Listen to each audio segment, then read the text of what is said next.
This is a Nike Air Zoom Alphafly Next Percent 2, featuring a full-length ZoomX midsole, dual Air Zoom units, carbon fiber plate, and atom knit upper. But the question is this the shoe for your next breakthrough performance?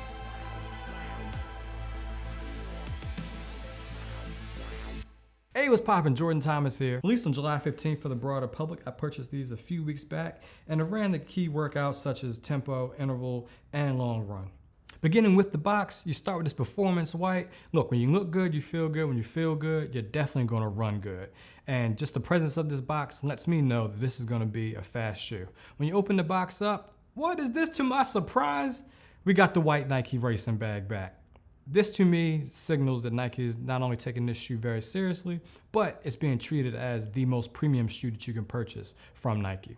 Mint foam, Volt, coconut milk, and cave purple, hence the purple background. The midsole is great. ZoomX, top tier. It's like getting an all pink Starburst. Lightweight, responsive. There's an improved offset, which is gonna help you and me, and it's gonna broaden out the number of people that can wear this shoe. I know in the previous version, with that 4mm drop, I just couldn't really get comfortable in it, and runs over 90 minutes were really a struggle for me. When it comes to this particular unit, not only is that offset improved, but they put some additional cushioning, and it's probably like a thin layer of cushioning underneath the Air Zoom units, which to me was another issue that I had in the previous version, which added to a level of discomfort. And honestly, when I first put these on, I was a little bit concerned, but I'm pleased to report no issue of that at all. There's a wider base, which is going to increase the overall stability, particularly if you're coming around a corner, you're running on a track, or just want something that feels a bit more grounded. And overall, when you're standing still in these shoes, you just feel like, hey, where it is a racing shoe, I can be in this for a while.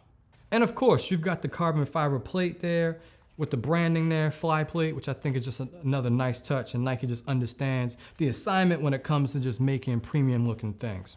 One other call out on the overall midsole is that there's some additional cutouts, just trying to subtract some of that weight where it could. Now look, with this performance, you wouldn't be able to get there without a money outsole. And so they made some updates to here as well. You've got this thin webbing now in the forefoot, some nice rubber in there, cut out so that you can see the plate. Also some more rubber in the back. I actually appreciate this update. As cool as I thought that the kind of blown rubber looked, it turned to shreds after a few miles. This to me represents not only the best that Nike has to offer, but something that's gonna be, in my opinion, a bit more durable and just ultimately just aesthetically pleasing. And let me tell you, when it comes to performance, this is Beyonce Renaissance good. It's so good, it is so good. When I came to being able to run in this shoe, I bought it on July 15th, but I came down with COVID. And so coming back into testing the shoe, I wasn't sure like how fast I could be.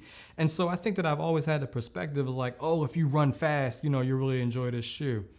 No, I would just say that if you just run fast relative to wherever you are, you can enjoy this shoe. And that for me is actually a breakthrough. So when it came to being able to jam out, when it came to like my tempo type pace, like 1K, or going a bit faster, I'm moving towards like 3K, I was able to transition not only really nicely in both of those, but I was averaging about 15 to 20 second difference. This is coming off COVID, so it's only a matter of time in terms of how much additional improvement I'm gonna be able to get out of this shoe. Next came the long run. This was the run that I was the most nervous about because it's the one that I kind of hurt my foot a little bit. And the last one, just in terms of like where I mentioned earlier, talking about the balls of my feet. Man, listen, I could not wait to continue running well past an hour and 30 minutes and went to almost 2 hours in this shoe, and I felt zero discomfort. The next day, it felt like I was just a little bit sore, but it was sore because I ran almost 2 hours after not running the previous week due to COVID, right?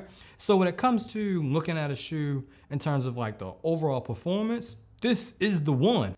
And this upper, Atom 2.0, again, kind of the same buzzwords, breathable, lightweight. This one I would say definitely appears to be a bit more durable, as well as when it comes to like the overall lacing.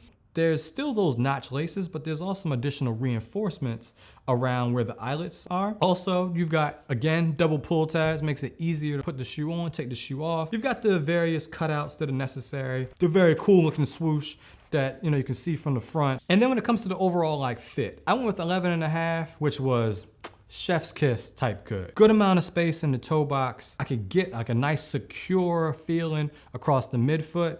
And then when it came to like the heel, collar, and counter, they've got these heel pods here that are just a little bit more refined than the previous version, which just had what seemed to be just a little bit of foam on the inside. And then you've got this pretty sturdy counter, foam where you need it, comfort where you need it. Now don't sleep, the tongue even got reinforced and no weird rubbing, anything like that. When it comes to like sweating in it, I ran 2 hours in it and I didn't walk away feeling like the shoe turned into a sponge. Now when it comes to potential improvements, now look, in the grand calculus of the multiverse, these are not that big of a deal, but they are things that you should be aware of. Beginning with the weight. With the additional foam, because of the stability here, the shoe does increase in weight. I feel it from going from one shoe to the other. Next, this shelf, no go. It's not functionally or aesthetically pleasing. It's just kind of like weird that it kind of like dead ends in the way that it does. I'd love to see that shaved down or removed altogether. Vaporfly versus this. From everything, from a 5K through the half marathon, I recommend the Vaporfly. It's lighter, it's faster, it's just set up in such a way to run as fast as you possibly can using the minimal amount of stuff. When it comes to the marathon specifically though, I'm gonna roll with these for all the reasons that I mentioned before. It's fast, you got thick foam, it feels comfortable.